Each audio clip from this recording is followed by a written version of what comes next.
Kasoro Aida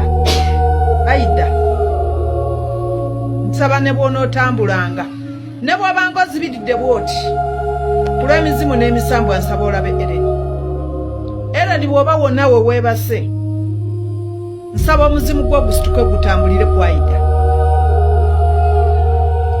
era nga nsinzira ano nga nkoowoola Eren wonna w'oba weebase omuzimu n'omusambu towumula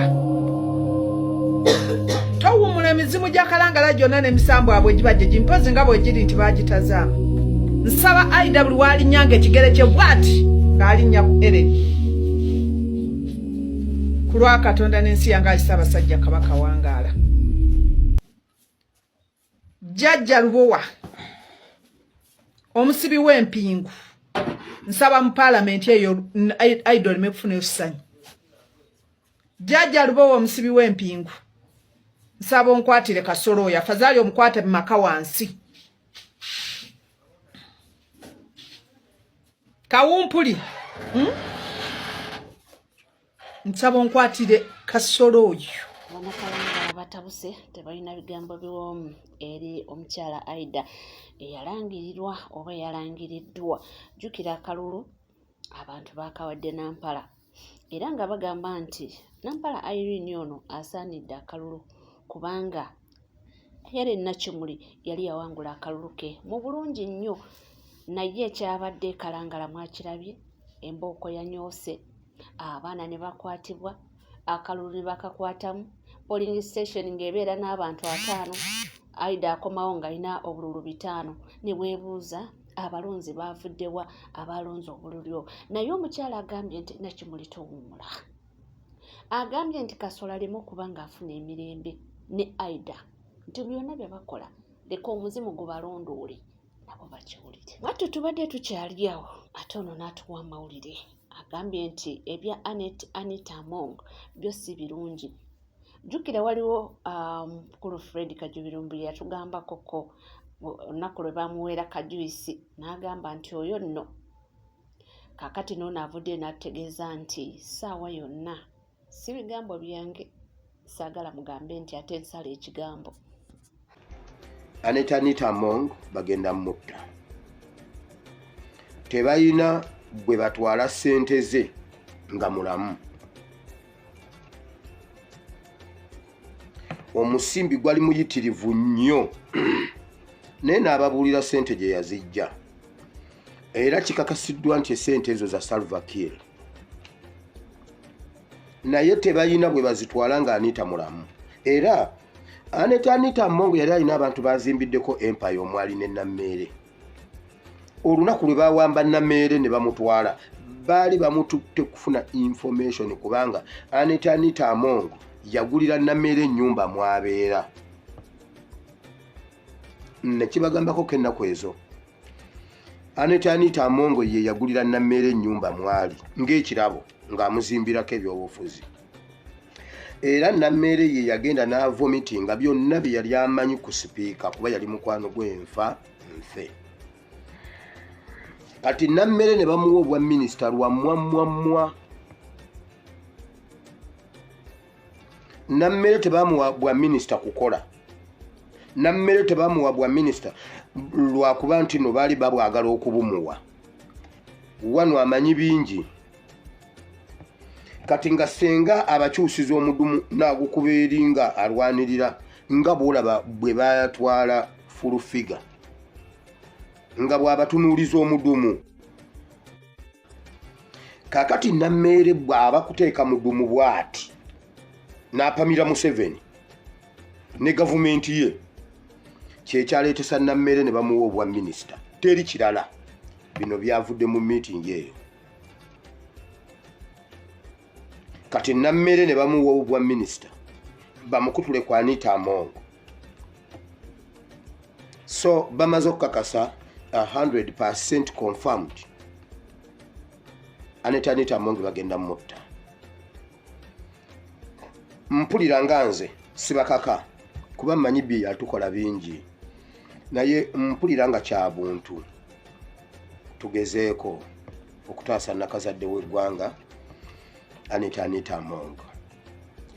Ekirungi mwandibadde senga bibadde nga biri ebyaluli edda mwandigambye pastor yakikutte nze ne mmala nkikwata mbanyonyola ne mbagamba bannaaye nkikutte naye mbadde nyina ebbanja lya fiizi munsabire ndibawaako olulala lwe ndibanfunye naye talina access ku ssente ze nti oba gundi nalidde naye bw'owulira obulumi bw'owulira abasajja bano tebalina gundi tebalina busaasizi mu mitima gyabwe omukazi bamusirwaza ne bamuguza bye bamuguza ne bamupika bye bamupika kakati bamusudde mu game park engo zimulye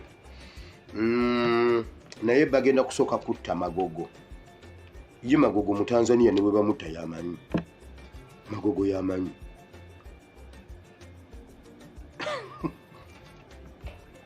walidde wire Amongo yamanyi Gasiya gwe pastor gwe omanyi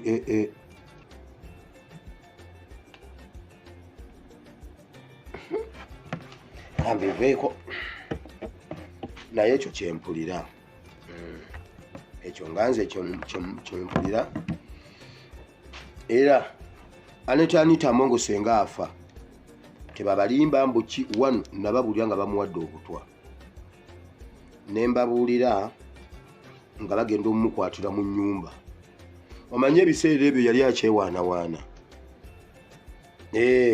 nenjagala mulageko nti ffe tufuga ensi ye yali amanyi mbu yafuga ensi nga te ffe tufuga ensi kati jjajja wange yagamba nga si biibi Amongo yatukaabya nnyo tetwagala kumanya afe n'olanya yafa yamanyi omugaati olwo nga ani alina omugaati bane temundiisabye sinnalya leka bamutte pastor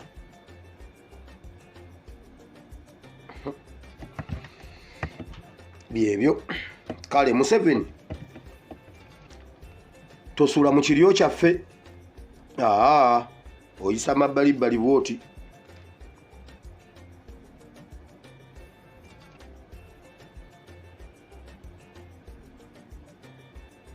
let the sovereignty bill affect her too talina nawe yekweka talina nawe awaŋŋangukira nakugamba Amongo negamba mpereza passport yo nkufunira ekiyumba saakugamba nga tuvuddewo nga tukyeyongerayo mawulire g'enjawulo onagambye nti abantu ba NRM bano bageze nnyo nti balabye nti akalulu bakakuttemu akeekalangala ne bamanya nti abantu bajja kukasiibako nga boogera kalulu kano kobo ne bagamba katubasuulemu akalala ne baleeta DNA ez'abaana ba Kafeero. Aba NRM bukyanga muleeta diversion leero mwatuleetedde DNA eya Kafeero yaliddewo akalulu keekalangala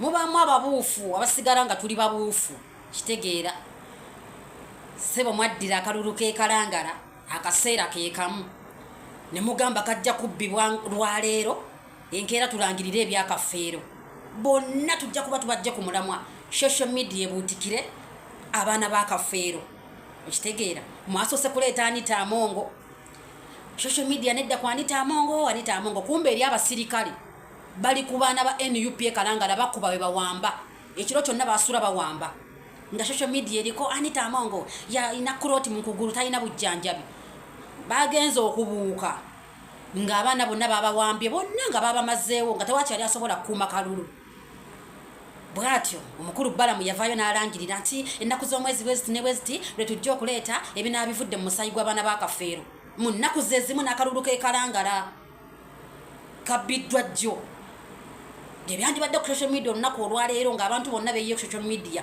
boogera kalulu keekalangala essaawa zino kaasirise dda Paulo Kafeero n'abaana be byebiri ku social media newankubadde twali tukisuubira nti akalulu byebijja okuvaayo ffe twadde tukimanyi kubanga kekalulu ke Uganda naye baaba eno diversion bagiyita maŋŋa maama nnyabo toyinza kuŋŋamba nti ku baana bakafeera bamufaanana ennyo tekuggiddeko yadda n'omwana n'omu nga wuwe. Abaana abatamufaanana be baana be mama newankubadde abakazi batega olubbobbo naye mutugjeeko akajanja on'okulimba. Abaana bakafeera abali obubi ennyo abali mu mbeera embi abamu nga babulwa n'ekyokulya mbu omusaayi gwakomyewo nga tekuli yadde n'omwana wakafeero. Kyokka abalinga abali obulungi nga bo bali mu mbeera nnungi ne bivaayo nga be baana bakafeero. Abaana abatalina yadde n'ekikumi abatasobola nagamba nti bannaaye nja kuddayo nkole omusaayi nkole DNA ndabe byabawandudde edda. Kati zino diversion bwe muntu yemwaleeta okero mbu ajja kuttibwa ku nnaku ze zimu ne Museveni yali alina okwerayiza. Bwe yamala okwerayiza abantu ne beerabira ennaku nti ne okero yali alina okuttibwa. Kati bwe yamala okwerayiza social media nebeera kukwerayiza. Okwerayiza kuba kuli awo nga balyoka baleeta mbu okero mu kkooti mbu agenda simanyi mu kkooti mbu agenda kuttibwa. Kumbe tagenda kuttibwa yabadde diversion. Ebyo byonna bye muzze mukola tubiraba gye tuli tubiraba. Naye nze bannayuganda nze nnyongero bajjukiza ekintu kimu kyokka kino national economic shutdown eyo ekyagendera ddala mu maaso. Era bannankyukakyuka mwenna nnyongero bategeeza nti mutambuze posta mugitambuze nga bwe kisoboka. Ategedde diversion zo musigale nga muzireeta eyakafeero yewe eri ategenda kukola omwezi mulamba. Diversion yakafeero akalulu kekalangala kawedde wadda kabiddwa kyawedde. Mutambuze posta nga bwe kisoboka.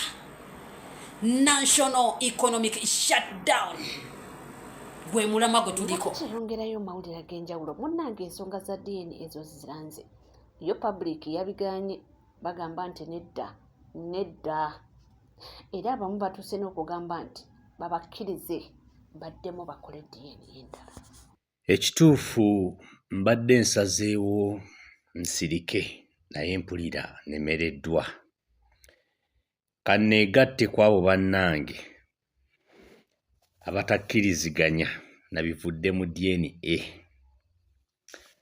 Honorable Minister Balamu onansonyiwa naye mbwetoowaze buneeno bw'olaba tuliko taata tubadde tusaba DNA neddibwemu. Bwe kuba nga ffe abantu tusonde kasente tulina abantu bangi nnyo ku mikutu gyaffe abali wiringi okusonda kasente. Naye ku bantu bano ababiri twagala DNA yaabwe eddibwemu ng'ate tekoleddwa mu Uganda wano nga n'eddwaliro tewaliiwo muntu n'omu alimanyi DNA egenda kukolebwamu. Tubadde tusaba busabi otutikule ekituli ku mutima. Njogera ku lwa behalf of other people abatasobola kuvaayo kwogera. Naye nsaba busabi nkwegayiridde taata Honorable Minister nkwagala nnyo naye tusaba busabi ow'ekitiibwa taata lengera photocopy wadde okufaanagana si Luganda naye omwana ono n'ebikolwa by'alina biraga. Mulimu omwana gw'otunuulya n'abaako akantu k'akola n'ogamba kitaawe yakakola. Omwana ono waliwo akantu ke yakola olunaku lwasooka omumiitinga nga bali mu kweyanjulira. Ne ntunuulira ddala Paulo Kafeero we yali mu Afronica bba ekyali Wajjala. Nafuna omukisa namulabako ku Afronica bba ekyali Wajjala ng'ayambadde gomesi we yajja okutuyimbira nga nkyali mwana muto. Naye obuntu bwe yakolanga omwana alina akantu ke yakolera ku stage n'omumwa. Nga gwe oyagala okuzuula ekituufu genda otunuulire ka vidiyo ako omwana oyo nga yeeyanjula alina engeri gye yakolamu bw'ati omumwa. Oddeyo onyoonye aka vidiyo ke Paulo Kafeero ke yalimu ne Leila Kalanzi kacappizo bwe yamugamba tukwaniriza ssebo we baali ku kivulo ekimu Nakivubo. No, teyali Nakivubo. N'amugamba obweddo nzivoola n'amukola bw'ati n'omumwa. Bannanga omwana yakola akantu ako n'enkajjukira. Oweekitiibwa Honorable Minister tusaba busabi taata. Tutikkula emitima. Bano ababiri DNA eddibwemu. Bantu balemedde ku abaana ababiri Ssentongo ne Mugerwa nti abaana abo nedda nti wakiri bakole DNA ku baana abo ababiri balabe banaasanga nga bakwatagana DNA mu butuufu abo bamanye nti abaana bangi abasuuliddwa. Ate nno tubadde tukyali awo ne zireeta full figure n'ekibooziboozi ng'atuwa ebintu bino byatandika bitya okuba nga bituuka awo. Njagala mbagambe bino abaleeta babimanyi. Njagala wano mukootingewo mutemerewo nnende. Ebintu bino byatandika bitya. Njagala katutudde ku drawing board.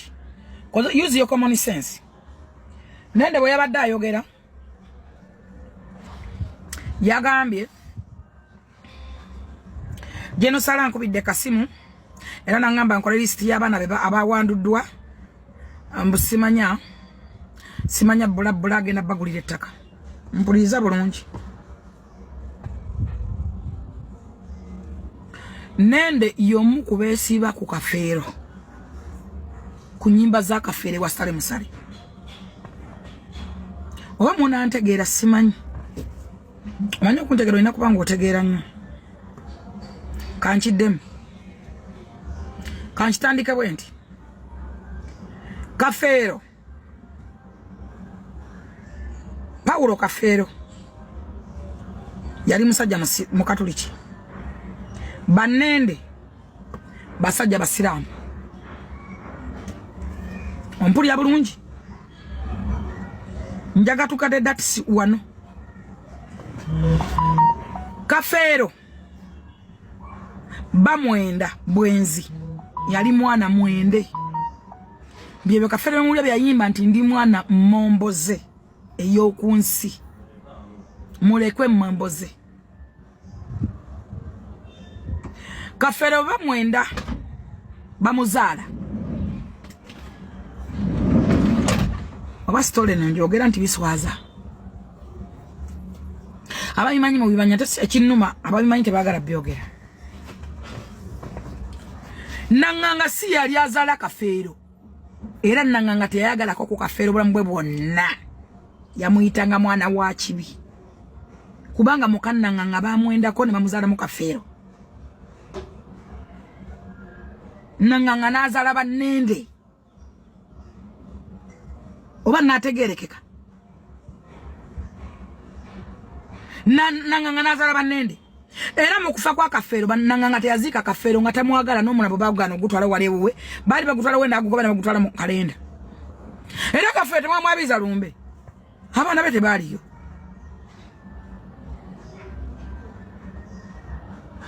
Njagala muzze ku drawing board mubuuze byenjogerako mujja kubitegeera bulungi. Kubanga wekumidde ku NCK TV teweerabira kubanga osubscribinga ringinga that notification bell sharinga likinga ebisigadde butereeva mawulire tujja kubanga tugakuweera tujja kubanga tugakutuusaako wonna wali wonna wosinzidde tuula butuuzi kalira nywera buli kimu kiweetaaga okubanga omanya wano wokka tuba tubiina mu bujjuvu. Ensonga za DNA zifuuse ensonga naye nga mpola mpola tujja kubanga tutambula nabyo era tujja kubanga tugakutuusaako gonna gonna. Public egamba si bamativu.